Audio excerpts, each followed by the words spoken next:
Hey, it's me, Unapologetically T, and I'm here today. Um, I'm here. Today I'm not doing much of anything. I'm just chilling today. Today is just gonna be a my day, a day to myself. I've been having a lot of deep releases of I feel like toxic ideas of love and just reflecting on love and all that stuff. So I've been having deep releases, literally been having physical pain almost sometimes. If you go through releases, and I just call releases is like the same as moments where you're um purging trauma, you're purging not so the not so good feeling things, and it can happen whether you're conscious of it or not. So if you're not conscious of it, you might be feeling pains and you don't even realize where it's coming from. But for me, sometimes I even cry. I cry, and I'm and it's because I'm not consciously aware at the moment that it's not like boohoo crying. It's like tears are running down my eyes, and inside I'm sad and I'm having a moment about something, and the more I heal and the more I'm in my body and realize what is happening within my body and myself, I realize I'm literally my body, because I don't always know how to purge my emotions and my feelings. My body is doing it for me.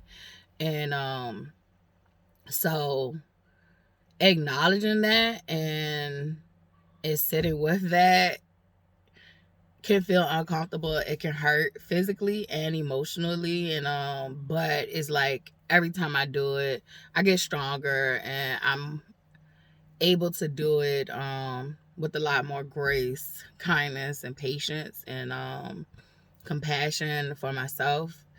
But yeah, a lot of things around kind of how, not how I showed up last year as far as calling out abusers, but how I showed up last year to people who might want to try to help me. If I was not showing up, I want to say it was more of triggers. So people that I ran into that triggered me. And there was a person that came up in particular last night, and it was just had this deep urge to apologize, and it was but we're not talking. So it's I don't want to overstep or disrespect nobody else's boundaries, but definitely I've come to this space now that I'm here, and I definitely showed up in a way I didn't want to, but in the same sense it was me. And so I take full responsibility for it. Even though I am a vessel and things do channel through me, I do believe that what I showed that person and how I could show up to that person were unhealed parts of me. And even though things happen, and they may not happen the way we want to or whatever, I still have to thank God for how things ended up happening with that person. And because it did afford me to be able to see myself. It afforded me to be able to see the things I needed to work on. And I really was only able to see it with them, which is unfortunate for them because I was experiencing a lot of trauma and a lot of different my whole world was just flipped upside down. And so I was definitely showing up as that hurt, wounded little girl. And that's who I was. I've always hid it from everyone. I really was a wounded, hurt, damaged little girl functioning as an adult from a very early age, because I was conditioned to be show up responsible, show up this way, show up that way. I was conditioned that I had to be strong and I had to do this, not realizing there's toxicity in anything. If you overdo anything, you can make it toxic. It's just like the person with diabetes. If you're trying to change your life and you change from, you know, all those processed sugars and all that stuff, and you start to eat fruits. But let's just say you're eating, you know, fucking, let's say you eating 8 oranges a day, you know, the oranges are no longer healthy anymore because you've overdone the oranges. So if you can understand what I'm saying, like, you can make anything toxic. You can overdo water. You can have water toxicity where you over drink water. So the same way that some things are good for you is the same way if you overdo it, it can be bad for you too. So I definitely was living in these emotional extremes. It was like, you know, I could be extreme on the overdoing it part. I definitely was overdoing.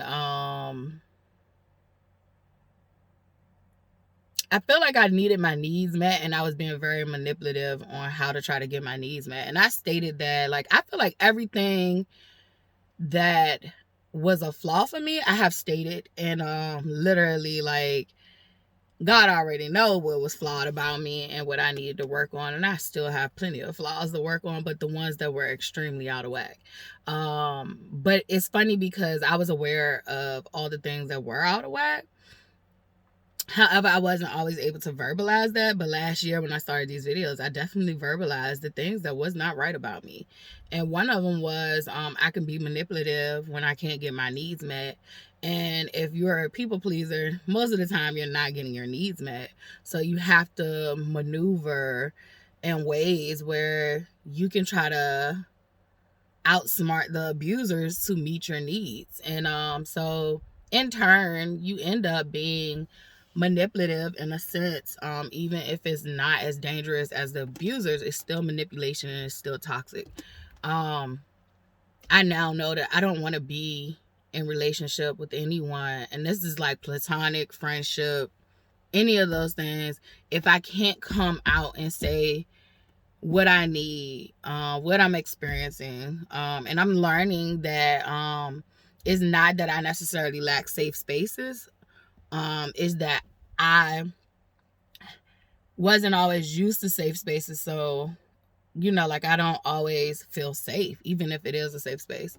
So, but I did, you know, thank God. Fortunately, I had an experience where I felt safe with the person, and God, I felt too safe because I let out a lot of the shit that I had in me. I let it all out, which is weird because, like I said, I was used to typically hiding those things. Yeah, real big on hiding those things. So I was purging that last night, just not only wanting closure and forgiveness from that person. Like, I really do. I really would love to have closure and forgiveness from that person. However, I really don't know what that looks like, and that's me being honest. So, like, I don't know. It's like to the point where, like, last night I just had to write a letter to the person as if they received it. And I do believe, like, you know, you put this stuff out in the universe, like, that person will receive it. And some kind of signs and synchronizations, like, they will receive it. But I'm a big believer on, like, respecting a person's boundaries. If you state your boundaries clear to me, like, I'm gonna respect them. Like, if you say no, if you say, you know, stop doing this, like, I will respect your boundaries. Now, if you leave things open for me, that's when I'm a boundary breaker, because you're not stating what you need and what clear to me. So it's funny though, like, I look at that person from last year as one of the most fucking crystal clear mirrors I could have ever came face to face with. And it's like, I've experienced many mirrors in my life, but that mirror was crystal clear. And I'm about to take a bite of my chia seed pudding. I need to finish it up.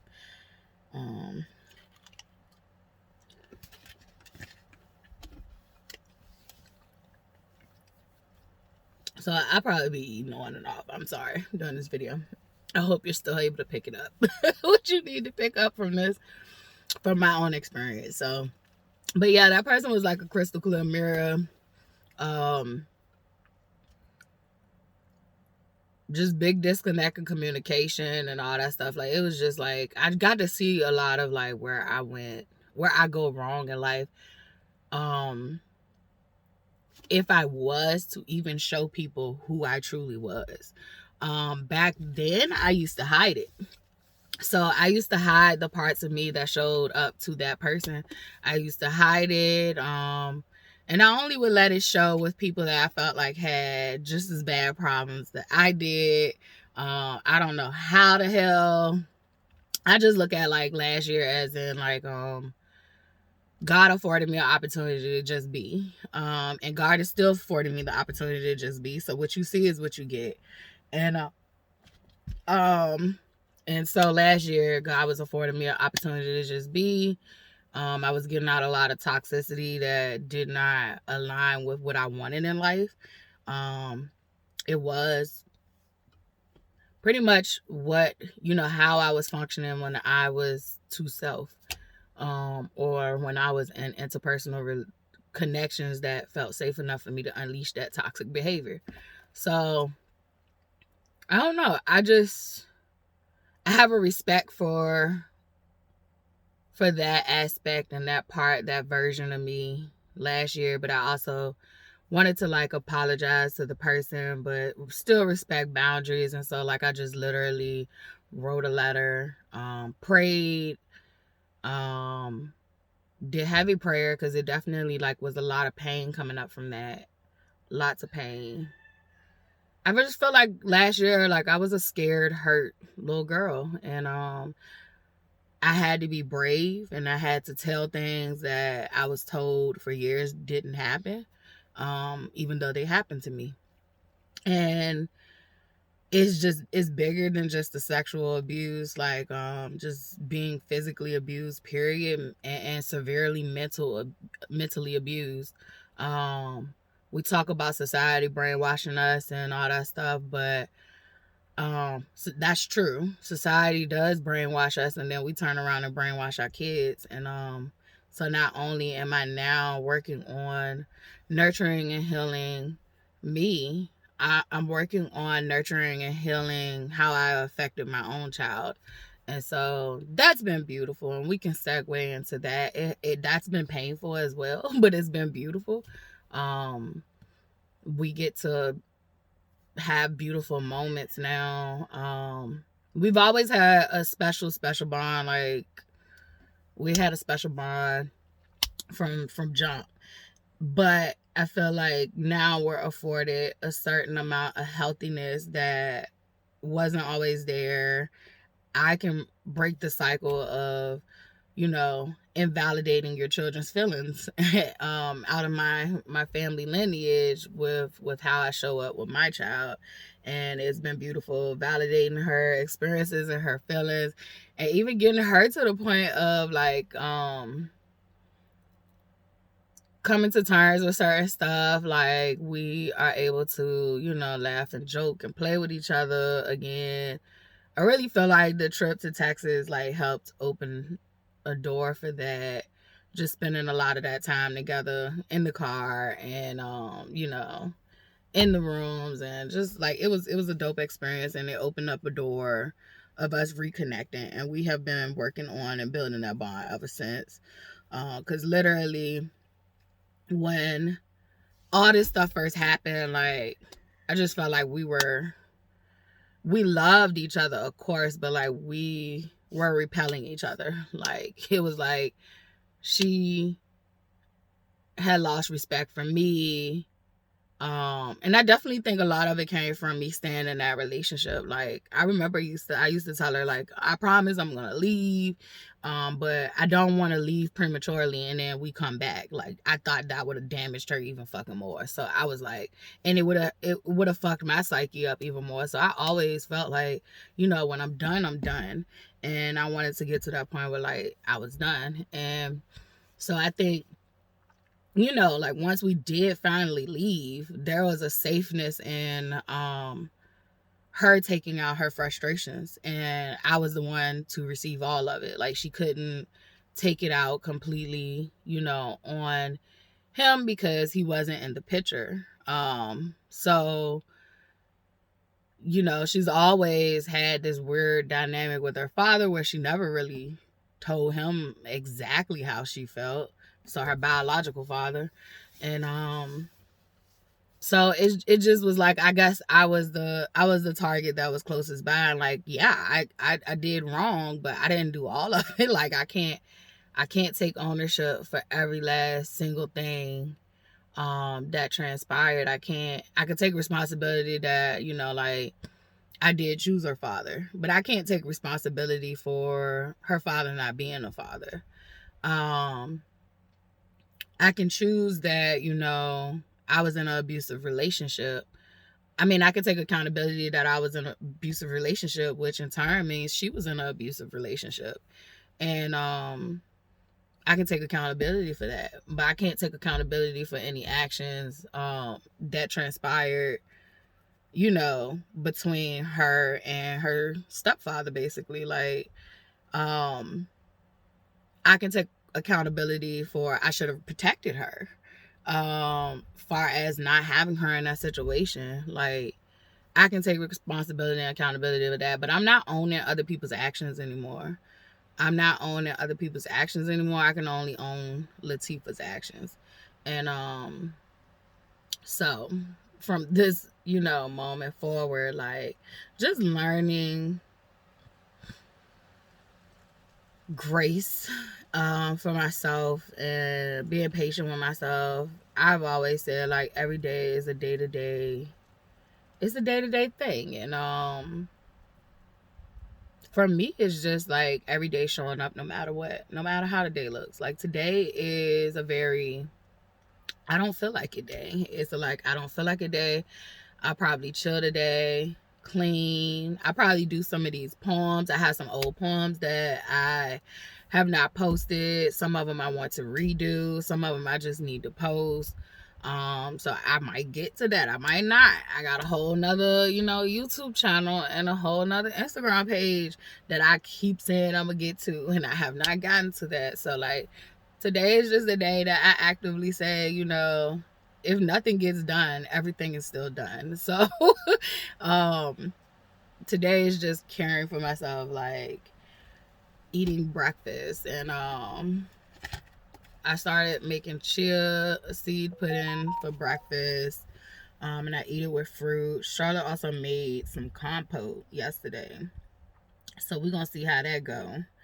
And yeah, last night too, like, even though last night I had like this, I feel like I be having, when I have my best days, that's when I have my best purges. Like, it's like I have like the most best day, and then I'll purge something toxic. It's almost like, in order to have this good, the toxic must go. And it's like all these years I have been afraid of letting go, and I'm finally realizing, like, letting go of what no longer serves you frees up space for what does. And so, even though it is this bittersweet moment, it starts to become sweet after a while. So you start to actually enjoy letting go.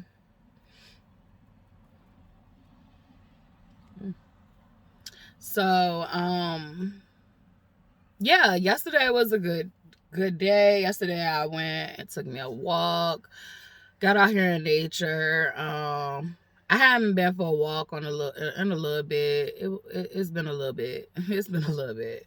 But I went and took a walk, like a walk, not just coming outside, but a walk around this country mile. And I think the purging started then. Well, because I had my phones, but I didn't record. I didn't play music. I just was talking with myself, God, and the spirit squad. So literally, I think the purging started then. However,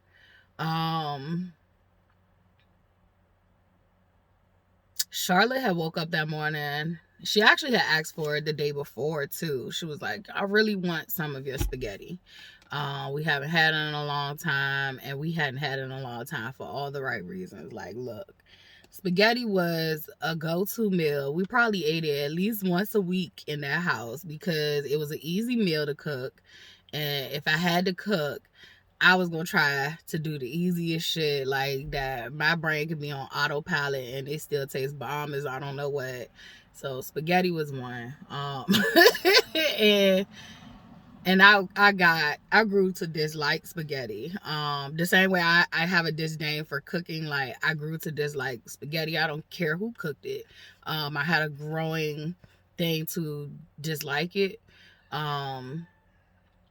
But we loved my spaghetti. Like we loved the way it tastes. I once I left, like a lot of dislike and disgust, and I think it's just trauma around a lot of things just surfaced. It was like a lot of hate, and I think it was because I always forced myself to do certain things that I did not want to do, so I became to hate it. And it's like now I'm starting to like just flow back into these things that maybe it wasn't always even my favorite thing to do, period, but it still wasn't a hate towards it, like a ick. And cooking, it was an ick. Spaghetti, number one, it was an ick. I hate cooking spaghetti because we ate it so much. Like I'm just like, I'm spaghettied out. But like spaghetti was like a go-to of mine and theirs. They like the way it tastes. And it was like a thing that we could have leftovers, so I ain't had to worry about cooking the next day. So like, yeah, I liked anything pasta. Even if I made something from scratch, like if I made chicken Alfredo from scratch, I literally, it was like, you know, still something that like was quick for me. I don't know, and I could just put my flavors in it, and so like. That's why I like spaghetti. Like, you can put your flavors in it the next day. Them flavors in set. And it's better than the first day you made it. So, like... But I ended up hating that shit. So, I haven't cooked spaghetti in a long time. In some years. So, yeah, it's been some years. It's been probably 2 years. So, I haven't cooked it in a long time. And, she asked for it. And so... I did feel this ick. I felt this ick when she asked. I'm like, spaghetti. Like, why you can't ask for like? I remember one time she asked me to cook orange chicken, and that was like since we've been here, and I cook orange chicken from scratch. Like I literally took oranges, like real oranges, and I didn't do like the marmalade sauce that you could buy out of the store. Like I did my own sauce and cut up chicken breast. And just did my own little recipe, and it turned out great. And it was something that, you know, like it was one of my first meals I think I had cooked since I had moved up here. But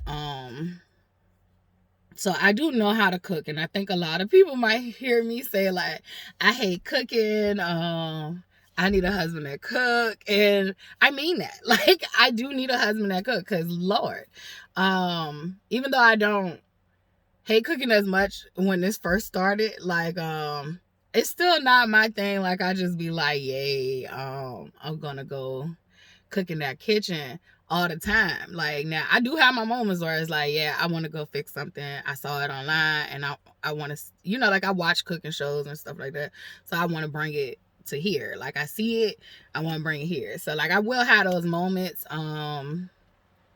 but that's not my jam all the time. Like I can do it, it tastes great, but it ain't my jam all the time. But it was cool to like cook spaghetti. I cooked it for the house. It was good. I was kind of pissed off because it's a certain garlic sauce that I like seasoning, and Walmart hasn't been selling it on the shelf, so I have to order it online, and I'm gonna get some stocked up because I really love that shit. I put it on everything. Like I really put it on everything. So I really love. I love garlic, and even like cutting up garlic. Oh my gosh, I remember the first time I roasted garlic. Like that shit was fire. Like roasting garlic and using it into your meal is like, it's just so much flavor. But I have gotten away from things. The point is that yesterday, like, I got up, I got my stuff together, and I took the walk. I had time with self, and I'm sorry, it was a waltz, and I told y'all, homie ain't playing that. So, if you want to see a black person go from like hard to bitch, like put certain bugs or critters around them, and you'll see that shit come out. Like mice, oh my god! Like when they be like them little posts on the internet, be like, what would you rather have? Roaches or rats? And I would say roaches because I can get rid of the roaches. Hey, I grew up where we had both at times. So, like, literally. And I say that for all the people who have to go through the struggle. Because a lot of y'all motherfuckers act like, roaches, like, y'all don't know who they is. And I know who they are. I had to grow up with them at different times in my life. But guess what, baby? Baby got a solution for the roaches. Like, literally, borax. Borax. I lie. Anytime if I move to an apartment or a place, like I literally line the house up with it. I blow it into cracks. Any places where these niggas want to hide, I just blow it lightly anywhere. And you don't do a thick line because you don't want it to be where they don't walk into it. You want it to be a light dusting. Some people actually put, borax and water and actually spray the bugs when they see them. But they take that shit back to their nest and they blow the nest up because that's how that chemical react with them. So literally I can get rid of them. The people who actually come in to do your spraying, like the people you call and spend all that goddamn money with, they actually literally are not getting rid of them. They literally have to come in. That's how they make their business. Like, do you really think they're making their business off of getting rid of your bugs? They probably do termites. I hope because your house would be gone. But far as the roaches, I ain't never seen an Orkin man or any other business that do the roaches come in and get rid of the roaches. I had to get rid of the roaches from talking to elders and seeing what will work. So yeah. Matter of fact, my deceased, the woman I said like she's like assisting me, that was my sister's my sister's on my dad's side best friend. She had passed. She the one told me about the borax. Some people also use that combat stuff. I didn't see a lot of results with that. Like now it's a bumblebee. Hey y'all, I'm happy y'all outside.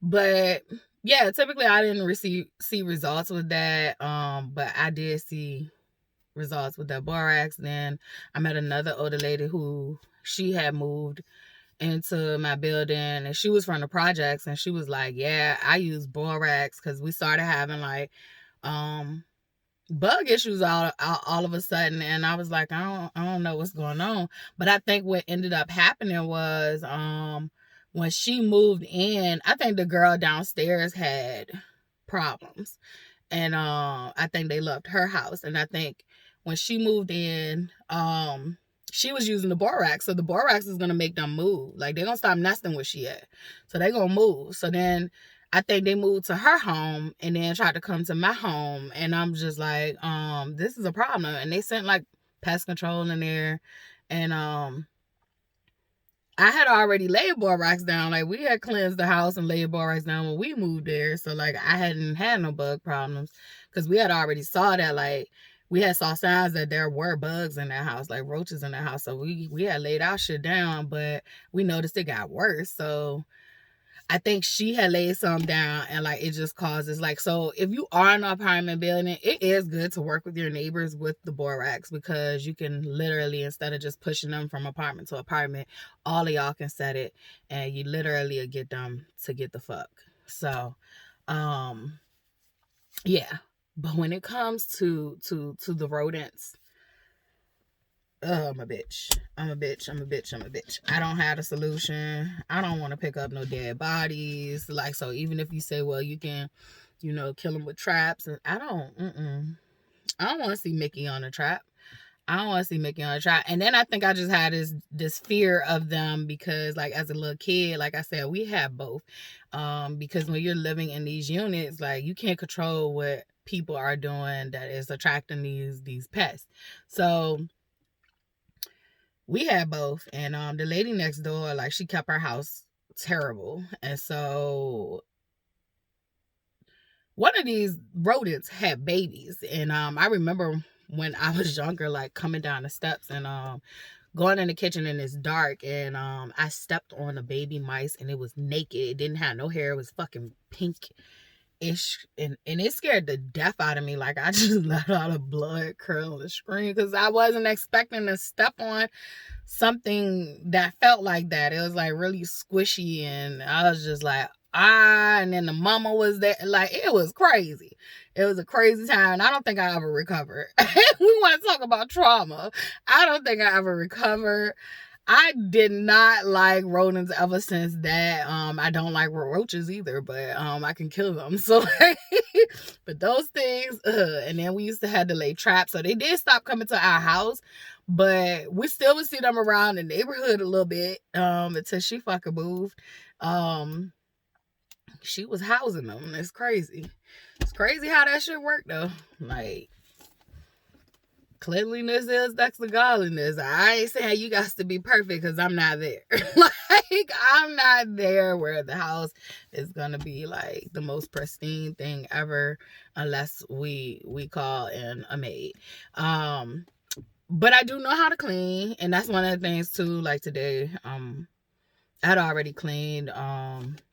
Did a deep cleaning last month, but just making sure I put stuff back where, I have it, because I have my stuff in just one space. So I have to be like intentional on not letting nothing get out of control, because it doesn't take long.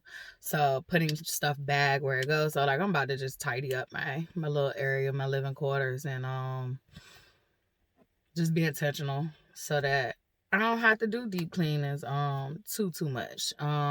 But for that, it was a deep cleaning of releasing things I don't need and all that stuff. And it was cool. So yeah, but I was talking about cooking. I got onto rodents. Oh, because of the bugs, and I was talking about that. All right. Yeah, y'all get to see this ADHD get activated. But I've been doing good trying to like focus. Hopefully I get better. I don't even think it shows like the severity and the deficits. I don't think it shows in like, I have a combined. So like, I can be low or hyper. It's definitely all dependent. So, but I went and did the walk, got connected with myself, nature, God, Spirit Squad. Then I went to the store, got stuff for the spaghetti. So then Charlotte, she got up, and we had 2 bananas left, because we've been doing like the banana, we've been doing like the cheesecake and the banana, like Greek yogurt, zero Jello mix stuff. So you take Greek yogurt and the Jello mix, and you can make a little sweet, little healthy pudding that way. And I think you put like a little bit of Cool Whip in there too. So it ain't no think I knew. That's what we was doing. So I do love yogurt, and I'm just trying to find better ways so I can enjoy certain sweets that I like to eat, and not pack on the calories, because sweets is where my problem is. And eating is what I need to do. So I need to eat more meals and leave the sweets alone. So yeah. So learning how to like just use natural sugar as far as fruits and stuff. So like when I do that, it's like I'm trying to get down with it. If it don't click with me, I'm gonna stop making it. But anyway, I don't even know how I got there. Oh, she came in because she wanted to do like, yeah, we had bananas because I had did like a little banana pudding, but we had 2 left over, and so they were like really ripe, and they were really ripe, like they had turned brown, and so I was like, well, you could throw these out, or you can make some banana bread because she does make banana bread. She hasn't done it since we lived on our own, but she makes a good ass banana bread. She get her bacon from me. Like, I used to love to bake as a teenager, and as a young adult, I used to love to bake. But baking is different from cooking. I don't know why. Like, I don't know. Baking is more pretty to me. Like, baking is more pretty. You get to create, you get to have your art in it.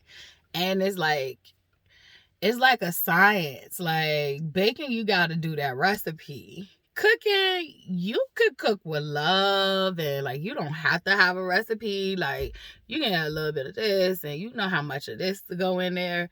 Like, I feel like cooking has to come with you love it. Baking, I don't have to love this shit. Like, I just have to follow this recipe. So yeah, I think that's the difference for me. Like, baking is logic. Like, baking is logic. For me, cooking is love. and I ain't always had it. Like, by the time I got off work, and by the time, I took care of everybody else's needs and ignored my own, I didn't have much love to give in that kitchen. But baking is just like, dude. But I have digressed again. But she definitely loves to bake. She can cook too, but she's kind of like me. Like, she cooks when she in the mood. And breakfast is her specialty. Like, even though she don't even like eggs, she know how to cook the eggs the right way. She can cook some mean pancakes, bacon. We used to do beef bacon, and I really want to find some beef bacon. Oh my gosh, because I really be wanting to eat some bacon. That's the only thing like that could probably have me slipping for pork, is like pepperoni or bacon. Anything else, like, I don't really care for ham. I don't care about pork chops. I used to do turkey chops. Turkey chops were good, but I can't find them anymore. But them shits was like a good replacement. Turkey bacon, on the other hand, that shit need to go in the trash can. I don't know what y'all doing with that. That don't even feel real. It feel like cardboard in the mouth. And it does not compare. But I ain't here to judge y'all. I'm just telling you what I feel. Like, just telling you how I feel about it. I feel like a stiff piece of wood I'm chewing on. So yeah. So we had the 2 bananas. So what she ended up doing, because she did have to, like, she told me she didn't have to, but I asked her, could she make some compote, because she does make a good compote. I had some strawberries and some blueberries that I had bought for my chia seed pudding, which I was able to salvage some of them, but because the freezer froze them, they started to like go bad once they unthawed. And so I was like, well, instead of throwing this away, like, we can literally make a compote, and I can just use that with the chia seed pudding too. So she did that for me, and then she also was like, well, I'm gonna make the banana bread, but what do you think about putting blueberries with it? And I was like, yeah, I think blueberries would be good. Like, put some lemon juice in there and like zest up them flavors, like, of the blueberries, so that the blueberries we can taste that, because banana kind of strong. And then she was like, well, I could, because I asked her to do mix mine to make my compote, like do a wild berry compote with like blueberries and strawberries. And so she was like, well, what do you think if I added the strawberries, the blueberries, and the bananas? I was like, shit, well, we won't know until we try it. Like, let's try it. And so she made a good ass blueberry, strawberry, banana bread. And it was good. It was funny because she only had 1 egg. She needed 2. But she made it work with her 1 egg. So, like, I think she's finding the love in bacon. I only got the logic in bacon. She got the love in bacon. I only have the logic. Like, let me get in here and do this recipe. Exact. Exact. I have met some bakers who they figure out their recipes. Like, I think that's like why a lot of us don't get recipes passed down to us, because a lot of people are cooking from love and they really don't know what to tell you. They just shake it just enough. They, whether it's heavy or light, like they just know. They know. And so, but with bacon, I'm gonna follow that recipe. I'm gonna try until I do find my own way. But cooking, I typically like to cook from love. Um Even if I have to start out on a recipe, I want to make it my own. So I'm always tweaking shit with cooking. Um, but yeah, that was good. So we had spaghetti. We was in the kitchen laughing. Like, so we was cooking together. Like, we was in the kitchen laughing. We were, having no arguments. We was talking shit. Me and her love to talk shit. Yeah, like we had a time. We had a time, and I was so happy that we had a time. It felt good. It felt really good to just have these moments without having to spend a whole bunch of money, and just have these moments with the people you love. I do need to get better with I feel like maintaining connections with people outside of her, but I think right now the focus is me and her. That is the thing. When and if I can add other things to that picture, other things that was the one that came up yesterday, before the purging started, was that real healthy love is not a distraction. That was something I was focusing on the walk, and I actually wrote a poem for it. So I will probably try to record that and get that released today. I will probably post this video as well. But real healthy love is not a distraction. And I say that because that's one of my fears, that like I've done all this hard work and I'm getting better, and I'm scared to death, like if I let other people into this, that they could destroy it. And I'm starting to have a confidence in myself that like, hey, look, what healthy love looks like. You know what unhealthy loves look like. You know what mediocre love look like. It all has their functionings, and you choose what works in your life. And for me, unhealthy love is not for me anymore. It's just not. It is just not. And so I think that it's not even think. I know that my frequency will repel anything that's not meant for me. Even if it's for a matter of time. So like maybe it's not meant for me right now, but it's still gonna repel it. The same with you. Like you're gonna repel things that no longer align with you. It doesn't mean that it's always gonna be a forever repellent, but it just means that that's not up to par with you right now, or you're not up to par with that right now. So just trusting and believing God, and trust and believing in the process, and knowing that healthy love isn't a distraction. Healthy love sends you back to you. Healthy love sends you back to your higher power. Healthy love sends you to your goals, your dreams. Healthy love grounds you. Healthy love does a lot of things for you. Healthy love is beautiful, and it is kind, it is patient, and I feel like healthy love does both, but not in the way of like a negative concept. But healthy love shows. I think that's why a lot of people try to tear down or attempt healthy love. Like they can see it. They can see it, they can feel it, and sometimes because they're not where they need to be at in life to receive healthy love that's meant for them, they try to tear it down or destroy it. And that's where we get temptation and all that stuff from. So healthy love does show out. Like healthy love shows. So we can say that. It don't boast, but it does show. It does show. So I can hear the Bible scripture, and I can also hear Lauryn Hill. Like, but yeah, I definitely gonna end this video. I just wanted to share with y'all that, and I don't know what someone's gonna get out of it, but that's that.